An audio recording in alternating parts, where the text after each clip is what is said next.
કેશુભાઈ મોહનભાઈ કુવાડા છે। હું વેરાવળ સમસ્ત ખારવા સમાજનો પટેલ છું। વર્ષોની પરંપરાગત વેરાવળ સમસ્ત ખારવા સમાજ દ્વારા જે હિરણ નદીના કાંઠે માતા સીતરાનું મંદિર આવેલું છે, ત્યાં વર્ષોની પરંપરાગત જે માતાજીની ઉજવણી શ્રાવણ મહિનાના પહેલાં સોમવારે સમાજ દ્વારા કરવામાં આવે છે। એમાં ખારવા સમાજના ભાઈઓ બહેનો આગેવાનો થોડી સંખ્યામાં હાજર રહી છે અને સમાજ દ્વારા માતાજીને પૂજાપો અને ધજા ચડાવ્યા પછી સમગ્ર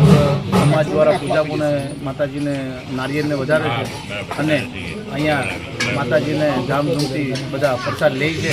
અને આજે પણ અત્યારે પ્રસાદ ચાલુ છે અને વર્ષોની પરંપરાગત આજે ઉજવણી થાય છે અને માતાજી પર પ્રાર્થના કરવામાં આવે છે કે આવતા દિવસો માછીમાં સારા જાય એના માટે પ્રાર્થના